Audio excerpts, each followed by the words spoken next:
Hello అండి, welcome to Annapurna's kitchen. ఈరోజు special ఏంటో తెలుసా? ఉప్మా అండి. ఆగండి ఆగండి, ఉప్మా అని మొహం తిప్పేసుకోవద్దండి.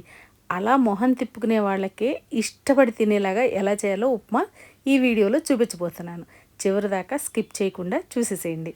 దానికి కావాల్సినవి: ఒక ఆలుగడ్డ, 1 ఇంచి అల్లం ముక్క, ఇంకా ఒక ఉల్లిపాయ, టమాటోస్ 3 టమాటోసు, ఇంకా పచ్చిమిర్చి, కరివేపాకు, ఒక బౌల్ బొంబాయి రవ్వ, అంటే మనం వాటర్ తాగే గ్లాసులో ఒక గ్లాస్ తీసుకున్నాను అనమాట. పోపు దినుసులు, ఇంకా జీడిపప్పు.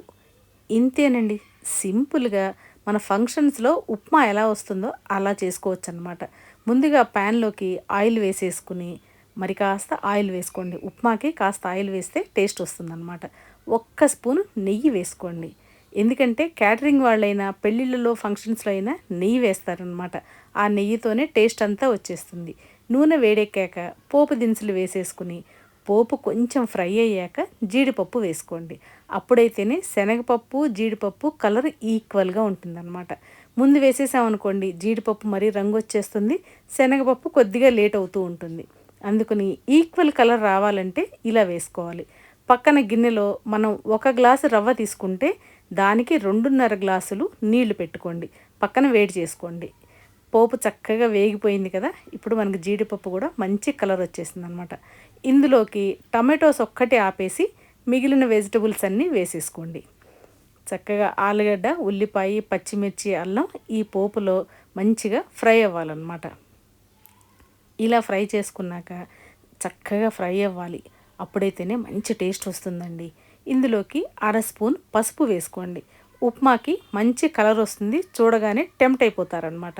ఇప్పుడు కప్పులో కట్ చేసి పెట్టుకున్న టమాటో ముక్కలు కూడా వేసేసుకుని ఒక్క 2 నిమిషాలు ఫ్రై చేసుకోండి.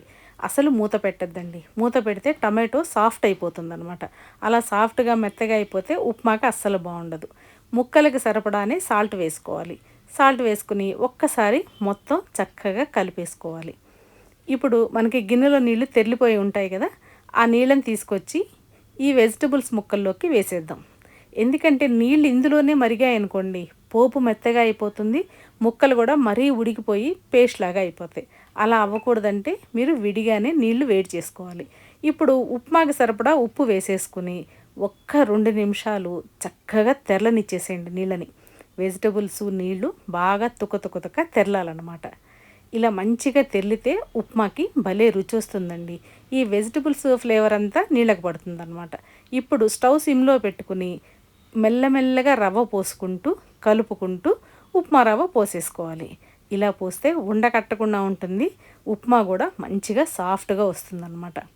ఇలా రవ్వంతా పోసేసాక ఆయిల్ మొత్తం ఉప్మా నిండా పట్టేసేలాగా చక్కగా ఇలా కలిపేసేయండి. ఆయిల్ ఉప్మాకి చక్కగా సెట్ అయిపోతుందన్నమాట. ఉప్మా ఆయిల్ మొత్తం పీల్చేసుకుంటుంది. ఇలా మొత్తం కలిపేశాక ఒక్క 5 నిమిషాలు మూత పెట్టి వదిలేసేయండి. ఇంతేనండి, సింపుల్గా చేసేసుకోవచ్చు అనమాట. ఇప్పుడు మూత తీసి ఇంకొకసారి కలిపేసామనుకోండి, మనకి ఉప్మా మరీ పొడి పొడిగా కాదు, మరీ ముద్దగా కాకుండా ఇలా వీడియోలో చూపిస్తున్నట్టు వచ్చేస్తుంది అనమాట.